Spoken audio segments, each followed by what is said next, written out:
पूज्य देवादिदेव एकादश श्री शांतिनाथ भगवान की जय। परम पूजनीय भावलिंगी संत राष्ट्रीय योगी शमणाचार्य गुरुदेव श्री विमर्श सागर जी महामुनि राज की जय। अनादि अनिधन जिनागम पंथ जयवंतु। स्वर्णिम स्वर्णिम वर्षि आहा विमर्षि उत्सव स्वर्णिम महा। स्वर्णिम स्वर्णिम वर्षि आहा विमर्षि उत्सव स्वर्णिम महा। महाभाग्य सौभाग्य जगा गुरुपद रज को माथे लगा। महाभाग्य सौभाग्य जगा गुरुपद रज को माथे लगा। गुरु चरणों माथा हो गुरु चरणों माथा नित झुक झुक जाए रे। जीवन है पानी की बूंद कब मिट जाए रे। जीवन है पानी की बूंद कब मिट जाए रे।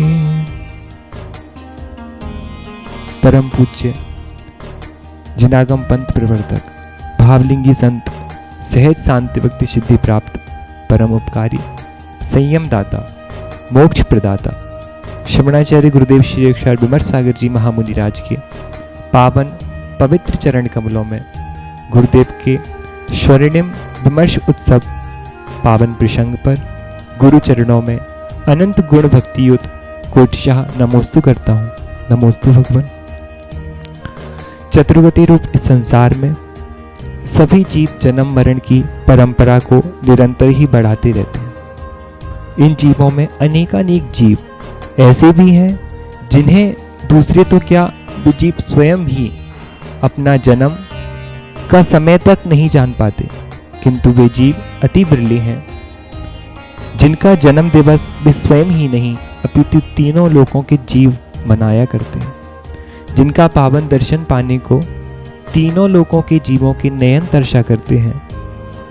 ऐसे ही बिरले महापुरुषों में हैं परम पूजनीय ओम नमो आईरी आडम भावलिंगी संत गुरुदेव श्री विमर्श सागर जी महामुनि राज। परम पूज्य आचार्य गुरुदेव की दिगंबर देही का सौंदर्य निर्मल उज्जवल और वैराग्य वर्धक है। वहीं आपका आंतरिक सौंदर्य भी मुनिराज के 28 और आचार्यत्व के 36 मूल गुणों से सदा शोभायमान रहता है। आपकी सरलता सहजता सौम्य शांत मुद्रा सहज ही भव्य जीवों को अपनी ओर आकर्षित कर लिया करती। परम पूज्य आचार्य भगवान गुरुदेव का व्यक्तित्व अत्यंत महान है। जब जब भी मैं आपके गुणों का दर्शन करता हूँ तब मुझे एक संस्मरण स्मरण हुआता है। बात सन 2012 की है। परम पूज्य आचार्य प्रवर का चातुर्मास विजयनगर राजस्थान में बड़ी ही आनंद उत्सव महोत्सव के साथ संपन्न हो रहा था। जैन जगत के प्रसिद्ध साहित्यकार श्री सुरेश जी जैन सरल परम पूज्य आचार्य भगवान के दर्शन हेतु आए और कुछ समय तक गुरुदेव की चर्या का दर्शन करते रहे। जब प्रवचन सभा का समय हुआ तो सुरेश जी सरल को अपनी भाव विनयांजलि गुरु चरणों में समर्पित करने के लिए आमंत्रित किया गया और जब पूज्य आचार्य भगवंत के चरणों में बैठ करके सुरेश जी सरल ने उनकी चर्या का व्याख्यान करना प्रारंभ किया तो सरल जी ने एक बात कही कि परम पूज्य आचार्य भगवान की चर्या को देख करके आज ऐसा प्रतीत होता है कि आचार्य भगवान अपनी चर्या में साधना में अपने गुरु से भी कहीं ऊपर उठ गए हैं, ऊंचा उन्होंने दर्जा प्राप्त कर लिया है। और इस प्रकार अपनी भाव विनयांजलि गुरु चरणों में समर्पित करते हुए सुरेश जी ने अपना स्थान ग्रहण किया।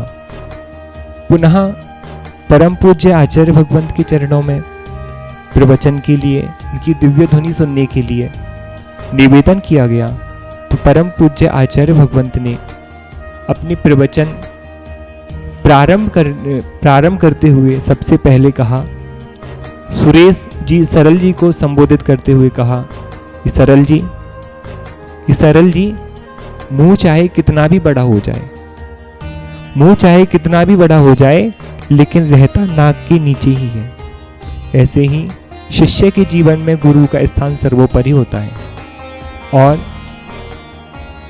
गुरु शिष्य की नाक की तरह होते हैं। शिष्य हमेशा जीवन में उनका सम्मान बना के रखता है और यही कारण है कि शिष्य अनेक अनेक ऊंचाइयों को प्राप्त होता जाता है। परम पूज्य आचार्य भगवान के वचन और भाव ही इस बात की द्योतक हैं कि वास्तव में आप गुण रत्नों के खजाने गुण रत्नाकर हैं। परम पूज्य आचार्य भगवान के इस स्वर्णिम विमर्श उत्सव के पावन पर्व पर गुरु चरणों में अपनी अगाध श्रद्धा, अटूट भक्ति और सर्वस्व समर्पण समर्पित करता हूँ और यही भावना करता हूँ कि भगवान आप हमेशा स्वस्थ रहें, दीर्घायुष्क हों और चिरकाल तक हमारा मोक्ष मार्ग प्रकाशित करते रहें। इसी सुमंगल भावना के साथ परम पूज्य आचार्य भगवान के द्वै पावन चरण कमलों में बारंबार नमोस्तु निवेदित करता हूँ। स्वर्णिम स्वर्णिम वर्षे आहा विमर्शि उत्सव स्वर्णिम महाभाग्य सौभाग्य जगा गुरुपद रज को माथे लगा गुरु चरणों माथा नित झुक झुक जाए रे जीवन है पानी की बूंद कब मिट जाए रे जीवन है पानी की बूंद कब मिट जाए रे। जबोली परम पूजनीय भावलिंगी संत राष्ट्रयोगी शमणाचार्य गुरुदेव विमर्श सागर जी महामुनि राज की